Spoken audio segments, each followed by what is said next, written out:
腹部越薄嘅人，越愛幹兩件蠢事，越幹命越苦。歡迎來到禪心觀照。腹部越薄嘅人，越愛幹兩件蠢事，越幹命越苦。唔係宿命論嘅無端詛咒，而是佛門千年嚟驗證嘅因果鐵律。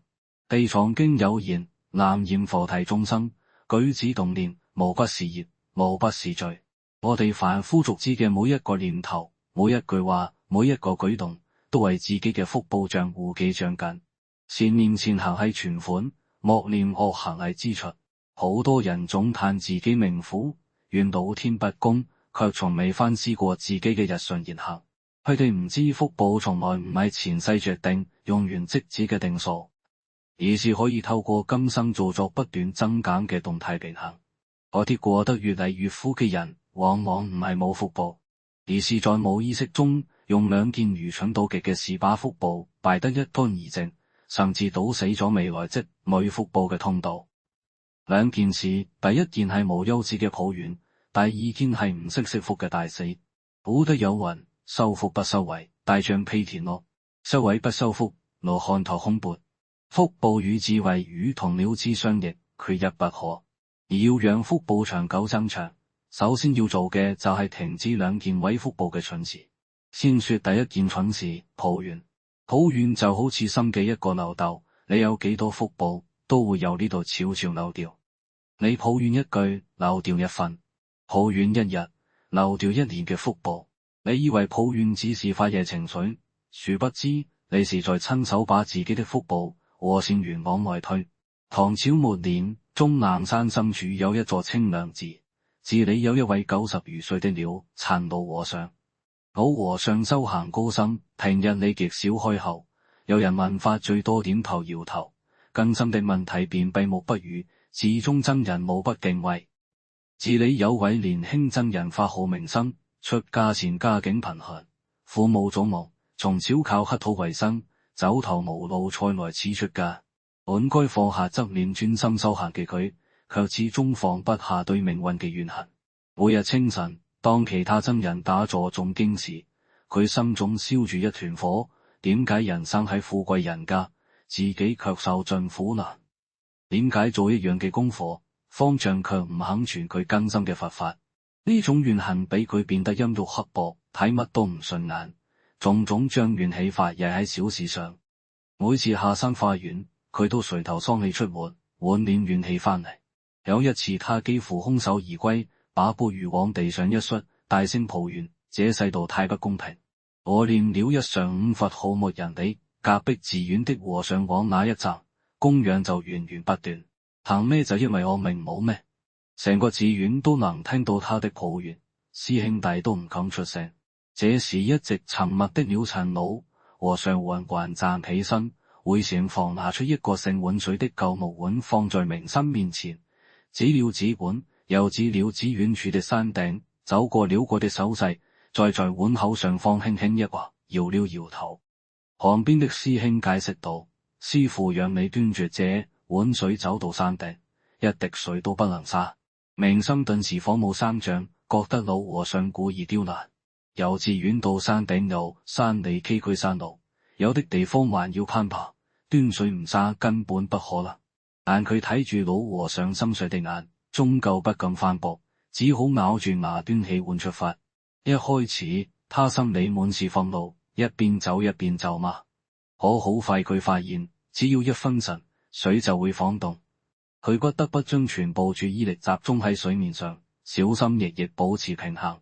漸漸地，心嘅抱怨竟然慢慢消失了。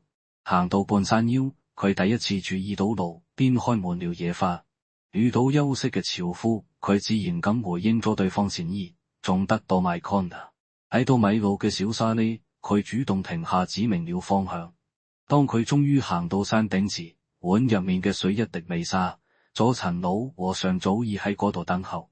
老和尚破天荒咁開口，告訴我你在路上看到咗乜嘢？明心如實答之後，老和尚問道：呢啲人和事一直都在，你以前上山點解從來冇睇到過？明心愣住了。老和尚繼續說：你化緣空手而歸，不是施主不肯供養，是你渾身的怨氣讓人想遠離。你自己都在抱怨命運，福報點會揾上嚟？佛經云：一念親心起，百萬障門開。你的每一個抱怨都是一念親心，足以燒毀你七世的善業。呢啲年你抱怨咗幾多，又燒掉咗幾多福報？明心聽完，雙腿一軟跪，在地上淚流滿面。佢終於明白，唔係命運不公，係自己用抱怨把福報燒成了灰燼。從那天起，佢再也沒有抱怨過。3年之後，明心成了清涼寺最受愛戴的僧人，無論去哪裏化緣，施主們都爭相供養。唔係因為佢會講話，而是佢身上平和感恩嘅氣息，讓人感到溫暖。如果說抱怨係福報嘅漏斗，咁第二件蠢事不知惜福，就係過漏斗更可怕嘅洪水，兩瞬間令福報歸零，從天堂跌入地獄。好多人以為只有殺人放火才是做惡業，卻唔知佛法講嘅係起心動念。浪費一粒米係暴殄天物，看不起一個窮人係折損福德，得意忘形係透支未來。呢啲小事積少成多，足以令福報大廈轟然倒塌。明朝萬曆年間，蘇州城有個叫王善嘅商人，佢後生嗰時只係碼頭咕喱，但心地善良，樂於助人。有一年冬天，蘇州發大水，佢將啱啱存下準備娶媳婦嘅全部積蓄攞出嚟，買咗糧食和棉衣分俾難民。啲朋友都鬧佢傻，佢卻笑笑口話：嗰啲人比我更需要，我身強體壯，再傳就係了。也許是善心感召，不久後一位絲綢大商人欣賞他的為人，不但把女兒去配給他，還帶他入行。王善聰明眼光，活過幾年就成了蘇州城數一數二的富商。好發達後的他漸漸忘了初心，變得傲慢自大，揮霍無度，看不起窮人，甚至對曾經幫助過他的人也忘恩負義。有一日，佢聽講城外普陀寺咗嚟為咗袁禪師，能看透前世今生，面監大把金銀，坐住豪華轎子浩浩蕩蕩去探。了袁禪師年過8旬，正在打坐。王善等咗一陣就唔耐煩了，掏出一錠黃金放在禪師面前，說：明師，我係蘇州城嘅王善，特地嚟請你看看前程。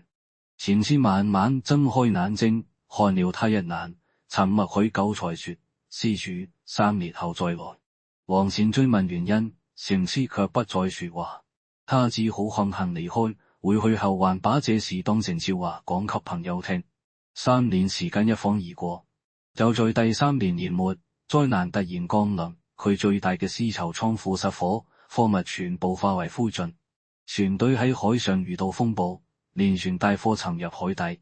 合作多年嘅大客戶突然全部違約，最後他的妻子都因病去世。短短半年，王善由首富變成咗一無所有嘅窮光蛋。絕望之際，佢想起禪師嘅話，立刻趕到普陀寺。了緣禪師似乎早已料到他會來，一見到他就說：施主來了。王善撲通跪低，喊住問自己究竟做錯咗乜嘢。禪師嘆了口氣，取出一卷泛黃的古卷：這是你的福報咯，你前3世都係善人，積累嘅福報足夠你一生榮華富貴。年輕時你救濟難民，又加咗好多福報，所以先會遇到貴人。可你發達之後，浪費糧食，看不起窮人，傲慢自大，忘恩負義，短短10年就把前3世加今生的福報全部耗盡掉。王善渾身發抖：我冇殺人放火。禪師搖了搖頭：佛法講起心動念，你浪費一粒米就係唔尊重天地嘅饋贈，你看不起一個窮人就係唔尊重眾生平等。3年前我俾你3年後再嚟，係因為嗰時你嘅福報都未耗盡，我講乜你都唔會信。只有跌到谷底，你才會明白惜福的道理。積福唔係當守財奴，而是珍惜你擁有嘅一切，珍惜每份善緣。世上冇乜嘢係理所當然嘅，你所擁有嘅都係前世今生收嚟嘅福報，唔值得珍惜。再大嘅福報也有耗盡嘅一日。王善聽完淚流滿面。那天之後，佢變得謙卑感恩，用僅存嘅啲錢重新做生意，每賺到啲錢就攞出一部分做善事。每食餐飯都心懷感恩。10年之後，佢又成為咗蘇州城嘅大富商販。今次佢再也沒有重蹈覆轍。這兩個故事道盡了腹部損耗的兩大根源。抱怨令我哋看不見美好，推開所有善緣；不知惜福令我哋大肆無道，耗盡所有積蓄。而這兩件事的共同根源，就是我們那顆不清淨的心。佛法的精髓濃縮在16個字：諸惡莫作，眾善奉行，自正其意是諸佛教。前兩句係行為準則，第三句自正其意才是核心。抱怨傲慢，不知惜福，都係心嘅污垢。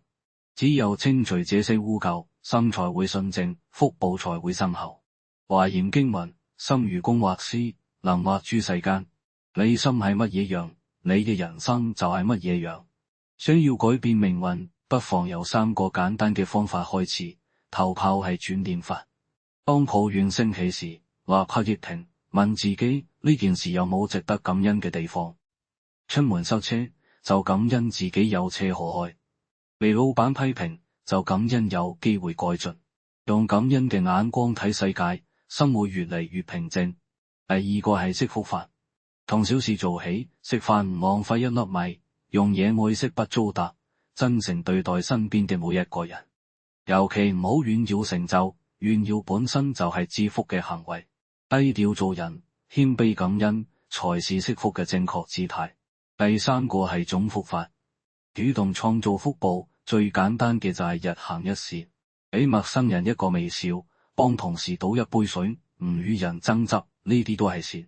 還有一種非常有效的方法是隨喜讚嘆，真心為別人的好事感到高興，嫉妒只會損自己的福報，而隨喜能讓你分享到別人的功德。